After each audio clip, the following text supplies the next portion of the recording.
Hidden Glories of Srila Prabhupada. Part 1. Search for Truth. Srila Prabhupada's unexplained final illness. From mid-1976, Srila Prabhupada unexplainedly became increasingly weak. Despite treatment from various Ayurvedic doctors, he did not improve. Amazingly, in a bedridden state, Srila Prabhupada continued translating Srimad Bhagavatam until his departure. He left this mortal world on November 14th, 1977, to rejoin Lord Sri Krishna in the eternal abode of Goloka Vrindavan, from which perfect, liberated devotees descend to spiritually benefit the conditioned souls. Srila Prabhupada, a pure devotee of Lord Krishna, is not dead. He lives forever in his instructions, and his bona fide followers will always live with him. An eternally liberated associate of Krishna is not an ordinary man. His appearance and disappearance in this world are arranged by Krishna. Srila Bhaktivinoda Thakur stated, "He reasons ill who tells that Vaishnavas die, while thou art living still in sound. The Vaishnavas die to live, and living try to spread the holy name around." Chapter 1. Summary of Book 1. When a well-packaged web of lies has been sold gradually to the masses over generations, the truth will seem utterly preposterous and its speaker a raving lunatic. Dresden, James. His Divine Grace A.C. Bhaktivedanta Swami single-handedly began, organized, nourished, and built up the worldwide Hare Krishna movement from a 1965 beginning in New York's Lower East Side. Through his society, named ISKCON, in 12 short years, he initiated 5,000 disciples, opened 108 temples, published 80 books of Vedic scriptures and philosophy, and distributed 60 million of pieces of literature in dozens of languages across the globe. His health was very good even though he had reached 80 years of age, and his vigor and strength was far beyond any of his much younger students. He slept a few hours a day and maintained a challenging schedule of exercise, study, writing, teaching, management, and counseling. In July 1976, he suddenly became very ill and weak, with no appetite. In February 1977, his health again sharply declined, marked by chronic mucus and bronchitis. No doctor, there were many Indian Kavarajas, and several allopathic doctors could pinpoint the actual problem, as diagnosis suggestions ranged across the board, from diabetes to kidney ailment, from nothing was wrong to perhaps asthma. No doctor was ever engaged for long, nor allowed to do proper medical tests or x-rays, and his belated death certificate incongruously listed heart attack as the cause of death. After 10 months of hardly eating, Srila Prabhupada's physical condition resembled starvation, yet his Krishna consciousness never wavered. It was a mystery illness until 20 years later, when the poison issue erupted in late 1997, just as the internet went mainstream. A series of whisperings by Srila Prabhupada's caretakers about poison was discovered on tape recordings made in Srila Prabhupada's quarters during his last days. That was sobering enough, but when actual conversations a day earlier than these poison whispers were stumbled upon, which hardly anyone had seen before, where Srila Prabhupada said repeatedly he thought he had been poisoned, and his caretakers discussed homicidal poisoning at length, the dots were being connected. Many suspected Tamal Krishna Goswami of foul play, especially after an interview was found with him claiming Srila Prabhupada asked for medicine to die now. The GBC leadership of ISKCON was compelled to appoint an investigator and undertake an internal inquiry. Hopes were high that the truth of the matter would be revealed. A year later, little had been done. Some of Srila Prabhupada's followers decided to investigate on their own. The GBC investigator was ill-funded and a busy attorney, and after 30 months, he made an inconclusive report which simply recommended further investigation. Simultaneously, the primary suspects secretly organized and funded their own whitewash report with obvious lies, deceit, and fraud. ISKCON hastily endorsed the position that there was no evidence of poisoning. Move on, folks, nothing to see here. But the private external investigation by honest devotees continued. A forensic breakthrough occurred by chance in 2002 when Srila Prabhupada hair samples that the GBC themselves had wanted to test but abandoned in Wisconsin were found to have sky-high levels of the heavy metal cadmium. The GBC had declined to pay for the tests. Further audio forensics, research, interviews, and hair tests added to the pool of evidence. There was little room for doubt about Srila Prabhupada being homicidally, maliciously poisoned in 1977, apparently by some of his own caretakers and senior disciples. It was not until 2017, however, that a full, updated report was made public on this new evidence. This 2022 book is a revised and expanded edition of that report, from which no facts or evidence has been omitted, but Srila Prabhupada's 1976-77 health history and 16 chapters of ISKCON history of covering 1977 to 1987 has been added.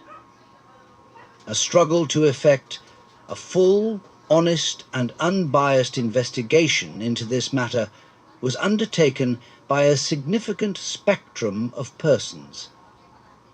Many have contributed to the private investigation, one of whom is the compiler-editor of the accumulated evidence. The poison issue is not promoted by a disenfranchised splinter group, nor is it manufactured by those who have old grudges to avenge, nor by those who have psychological imbalances. It is not coming from some troublemakers and fault-finders, emotional and wounded souls, who are an unpleasant annoyance. ISKCON deceitfully shut out their own honest independent investigator Balavanta Das, and then, after cooking up a disgraceful cover-up, they prohibited and penalized any further investigation into Srila Prabhupada's poisoning. Outsiders then quietly completed the investigation that ISKCON should have done themselves. The resulting evidence stands on its own merits, although it is totally ignored and dismissed by ISKCON leadership. The poison issue is extremely relevant to the health and future of the Hare Krishna movement. The established fact of an actual poisoning cannot be honestly denied in the face of the overwhelming evidence. Many follow-through questions naturally arise, which is exactly what the misleaders of ISKCON are very fearful of facing, and why they have deviously avoided the issue. This alone more than disqualifies them from continued leadership in Srila Prabhupada's ISKCON.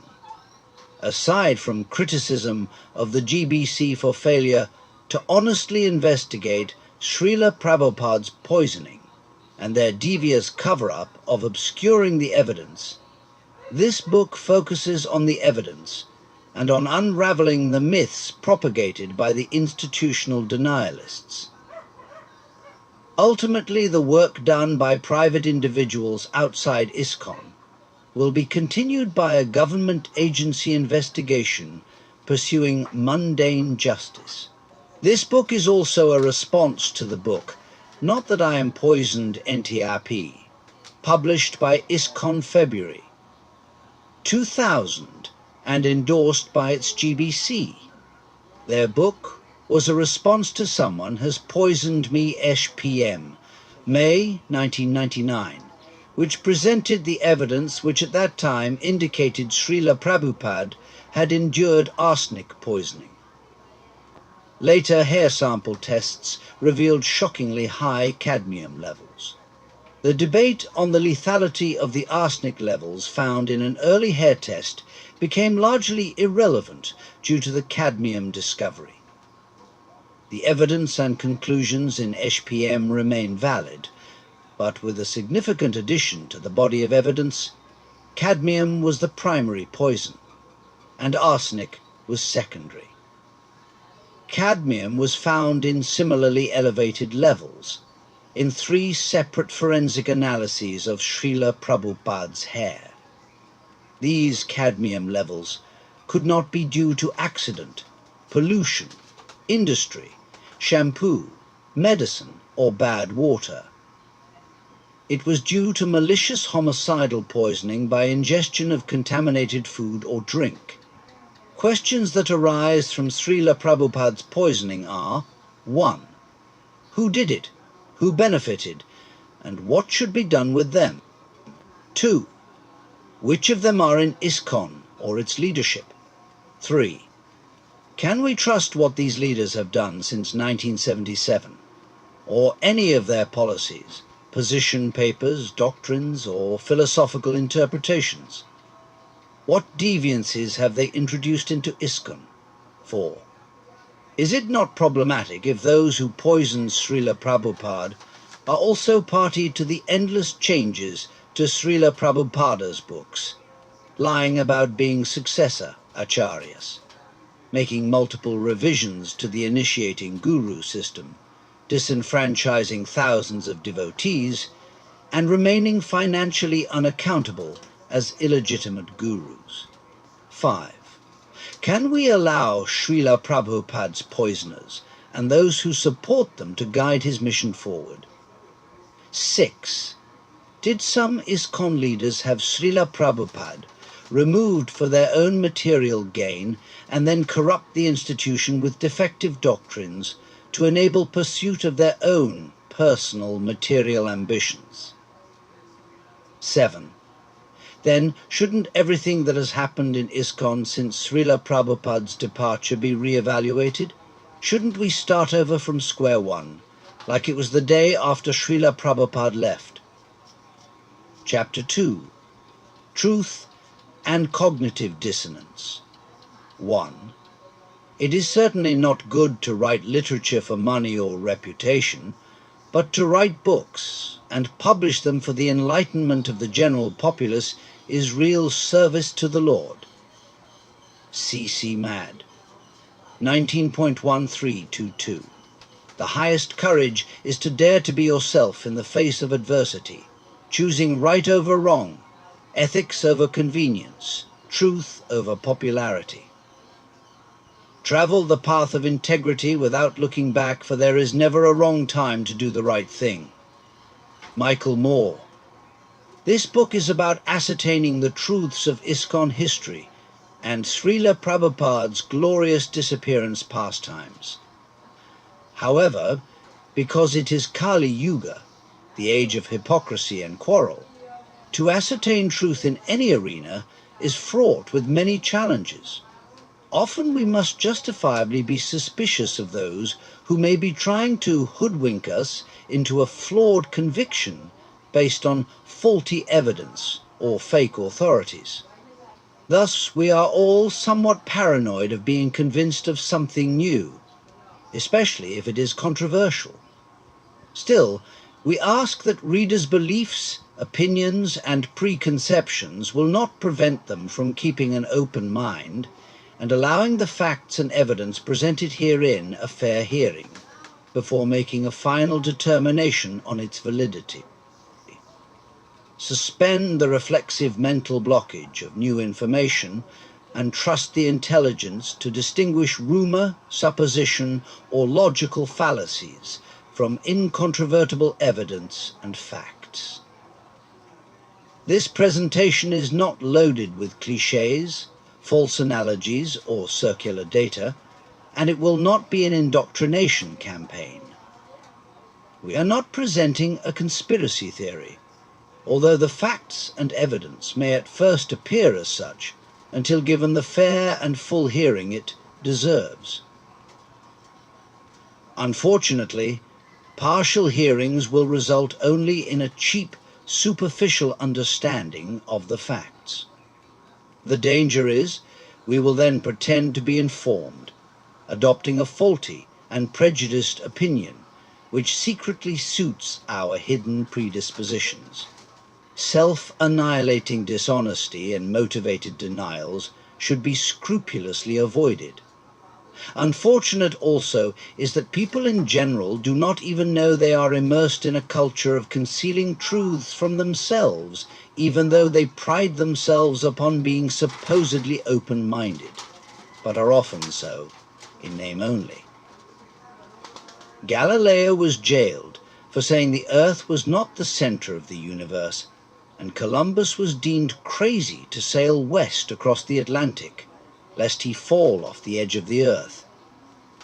The mainstream media overhype of COVID-19's mortality rate, and their claims of no evidence of fraud in the 2020 USA election should caution us to become independent evaluators, and not blindly accept the popular narratives or politically correct truths of the day. Most truths are at first ridiculed, feared, or labeled a conspiracy theory. We may conveniently turn a blind eye to nagging issues, but a wise, courageous man withholds his judgment until taking the due time to properly examine with objective intelligence that which is significant to his life. Srila Prabhupada's glorious disappearance pastimes deserve this careful approach. We have diligently tried to be honest conveyors of only the full facts and unvarnished evidence. Not only do we have to deal with our own faults and weaknesses, which disallow us from recognizing truths which may threaten the closely held beliefs which underpin our social status, wealth, or identity. Externally, we are also constantly confronted with societal norms, values, and blatant propaganda that subtly shapes our world view.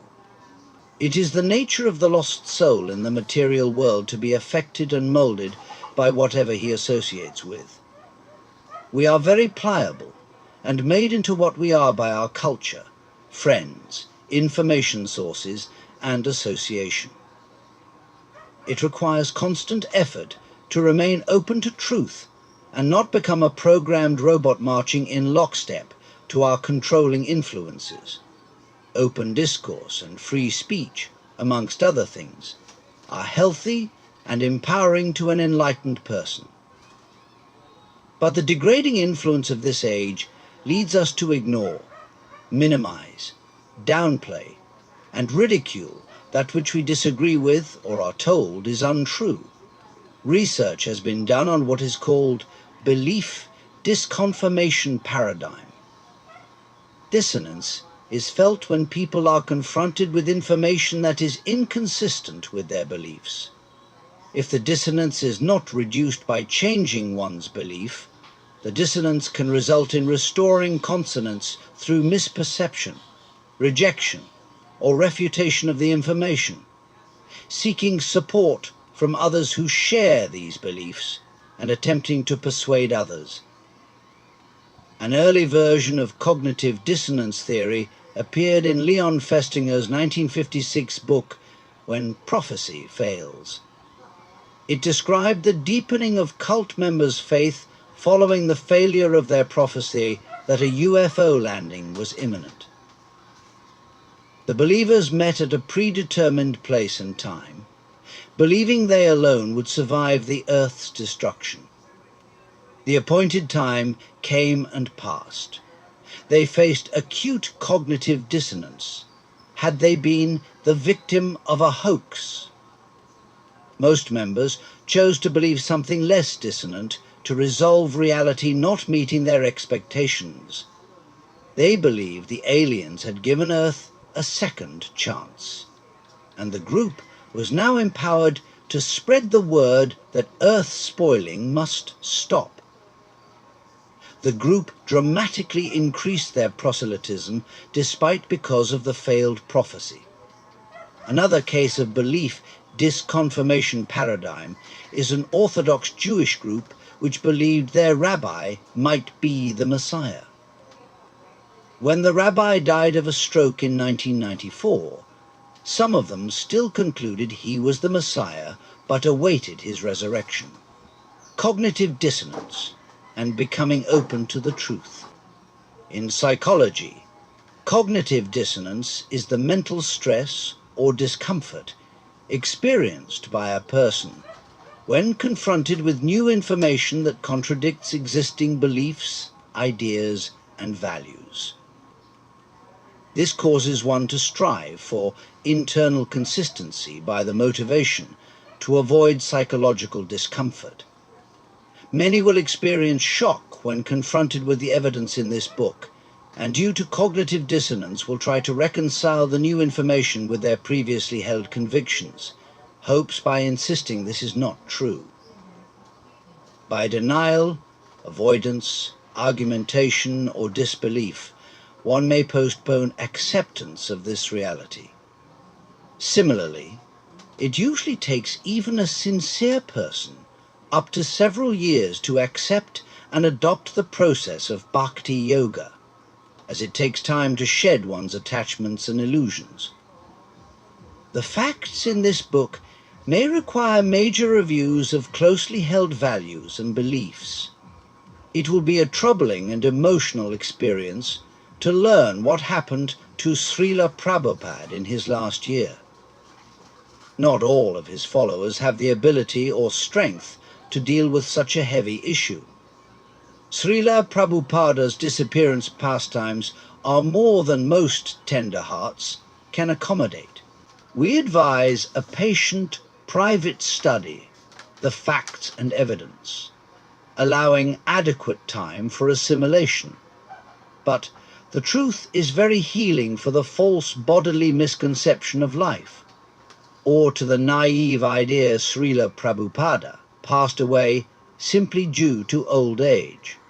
It is not with any delight that we deliver this evidence.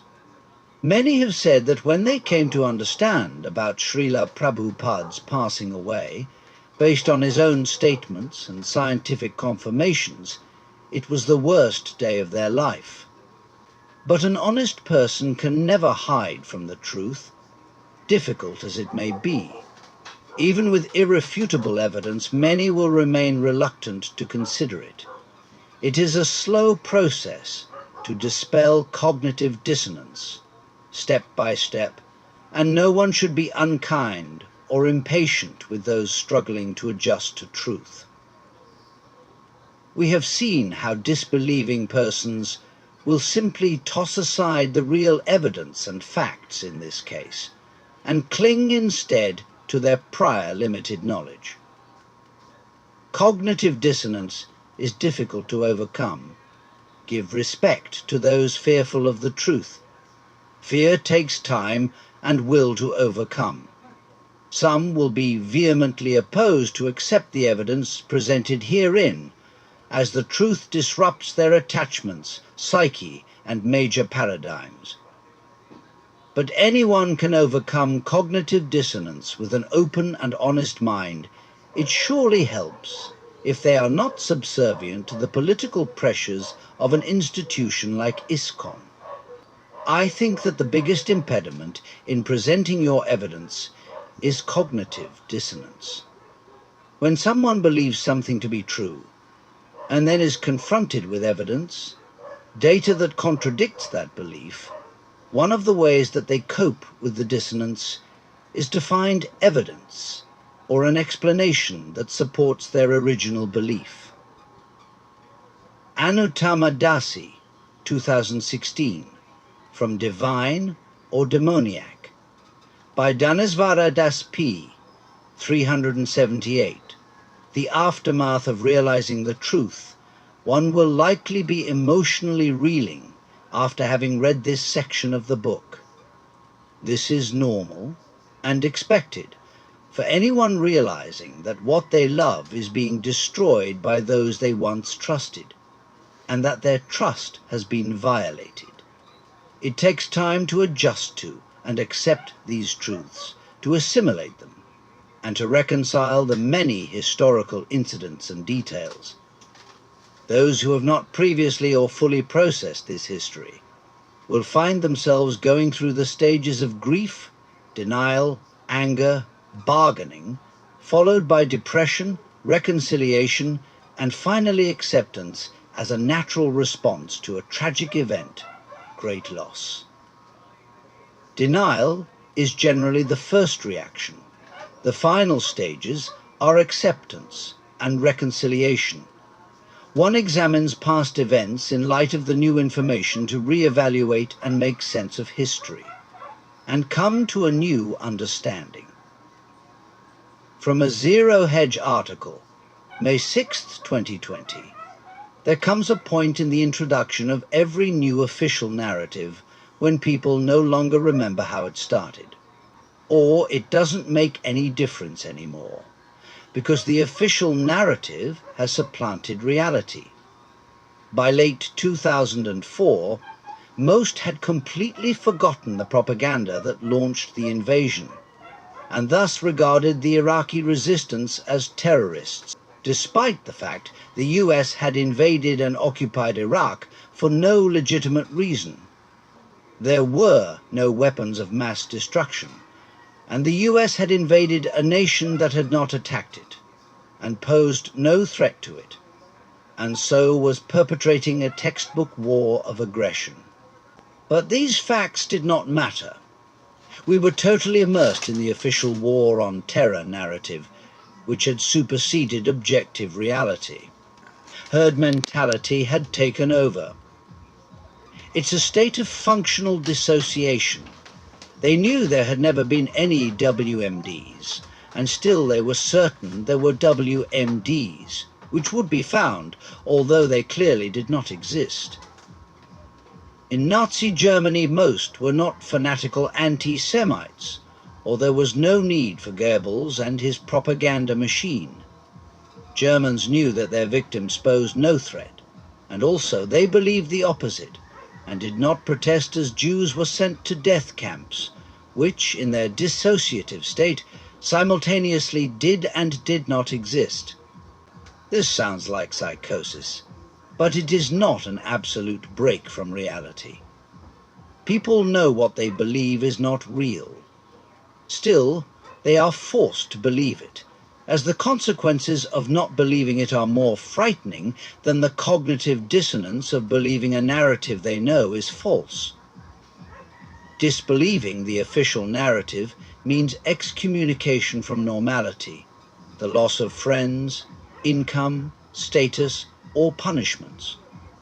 Panicked herd animals instinctively run to the center of the herd, or they become easy prey for pursuing predators. Official narratives aim for this herd mentality, not to deceive, but to confuse and terrorize until they revert to their primal instincts, and are driven purely by existential fear, so that facts and truth no longer matter. Once an official narrative reaches this point, it is unassailable by facts and reason. It no longer needs facts and justifies itself with its own existence. Reason cannot penetrate it. Arguing with its adherents is pointless. They know it is irrational. They simply do not care. This is often the case with many. They know, suspect, there is truth to an idea that contradicts official narratives, but being caught between one.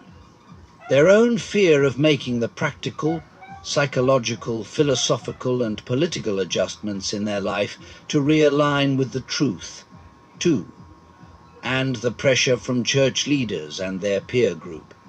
And with potential losses in position, wealth, prestige, etc., they choose to cling to their old closed views, even refusing to think about the matter at all. A short summary of the poison issue. First, a brief history of the key poison issue developments. 1. Up to July 1976, Srila Prabhupada had very good health with only minor medical problems. 2. Thereafter, Srila Prabhupada's health declined relentlessly in stages and no doctor could tell why. 3. Immediately upon his departure, 11 leading disciples enacted their plans to be the next exclusive gurus. 4. For 10 years, these gurus and ISKCON's managing body GBC caused havoc and huge member defections. 5. In 1987, the GBC admitted there never was any appointment of new gurus. It had been a takeover hoax. 6. In 1997, whisperings of poisoning were found on a bedside audio recording of Srila Prabhupada's last days. 7. Tapes surfaced with discussions between Srila Prabhupada and his caretakers about him being poisoned. 8. These talks were about homicidal poisoning, and Srila Prabhupada said he thought he had been poisoned. 9. ISKCON's GBC appointed Balavanta as a special investigator. After 30 months, his findings were inconclusive. 10. Balavanta had done an NAA hair test, finding elevated, health-threatening, but non-lethal arsenic levels. 11. The poison whispers were forensically tested by many top audio labs, confirmed to be about poisoning. 12. GBC denied there had been a poisoning, and the suspects organized a sham GBC book of poisoning denials. 13. Someone has poisoned me, 2000, and judge for yourself, 2003, honestly presented the poison evidence. 14.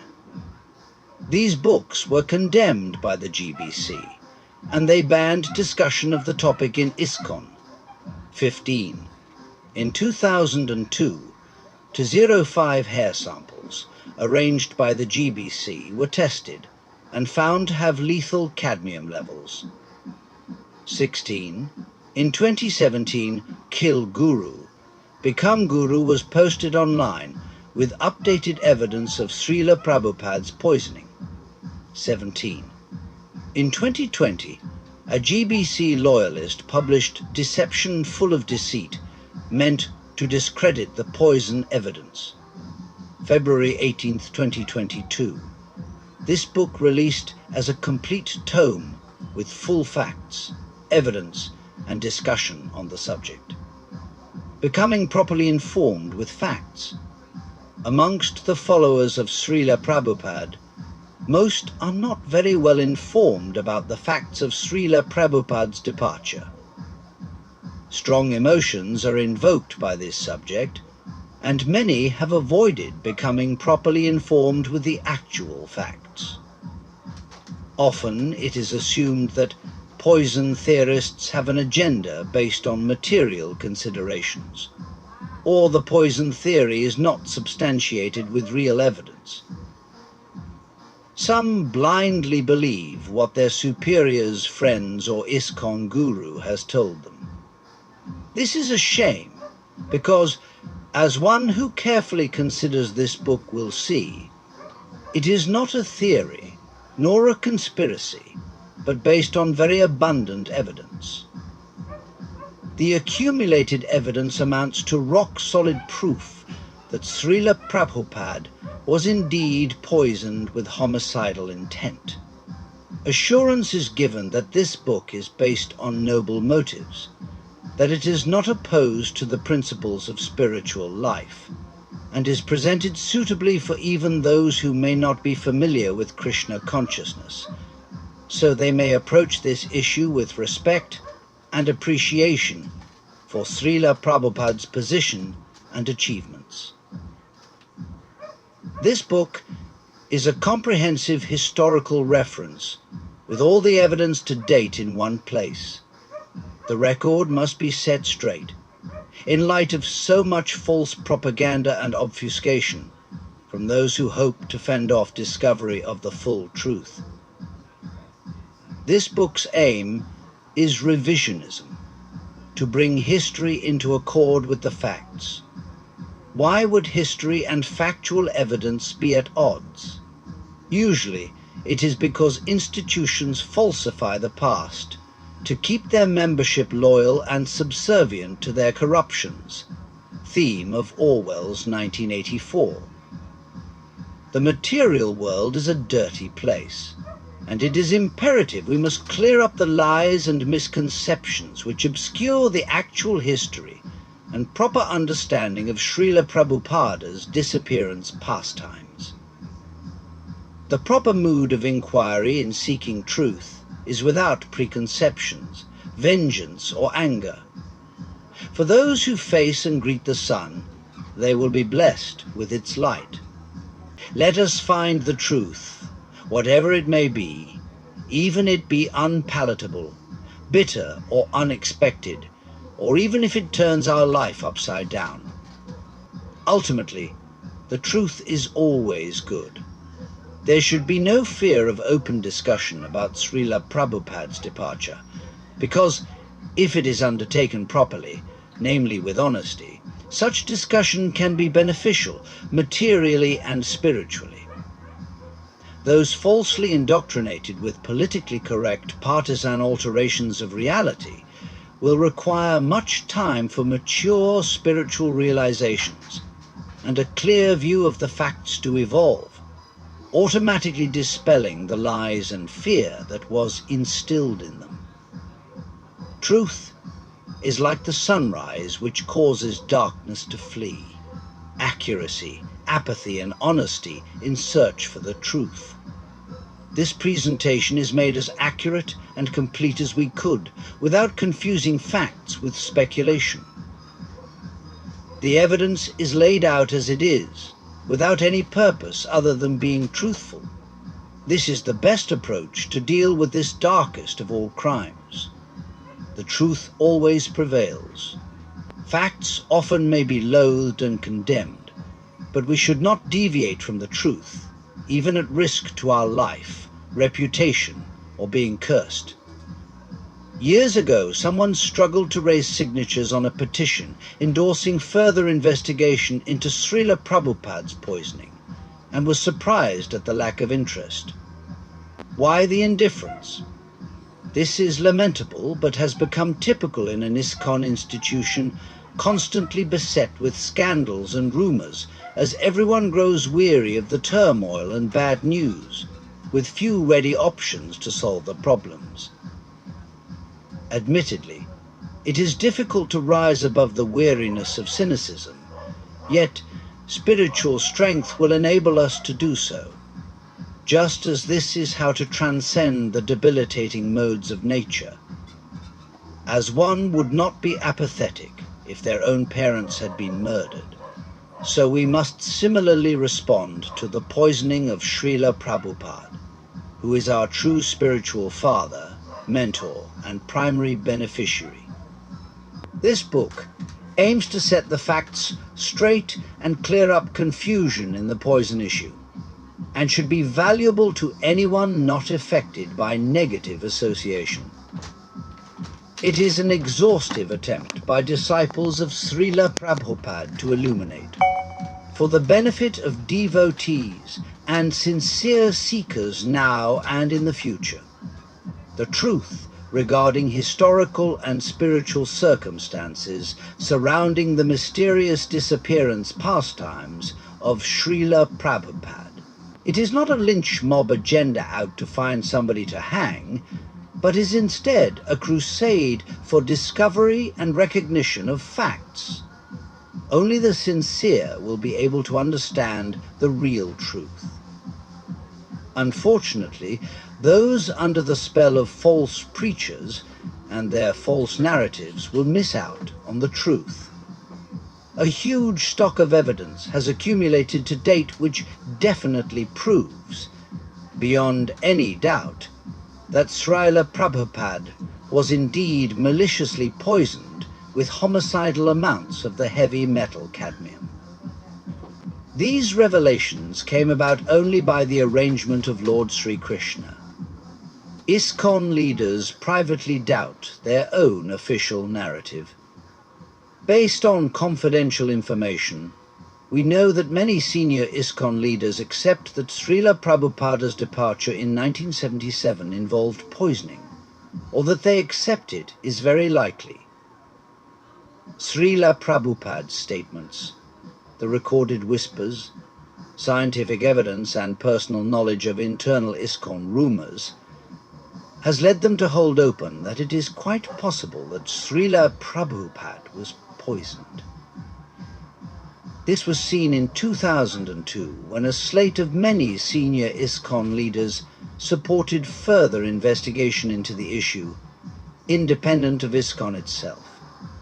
However, because of ISKCON's very heavy prohibition on discussion of this topic and the political pressure to toe the party line, all these leaders backtracked and now hold their views only in private. Out of misplaced calculations of loyalty, they remain silent and compliant with the official directives and GBC repression. The GBC elite knows and understands very well that if Srila Prabhupada's departure pastimes were to be properly investigated, major unpredictable disruptions and change in ISKCON would take place, jeopardizing their own future. Better not to rock the boat. Their denials and repression is due to vested personal interests and calcified institutional corruption. Hopefully the presentation of the facts and evidence, actual ISKCON history, and philosophical Siddhanta will shake out the corruption from the institution.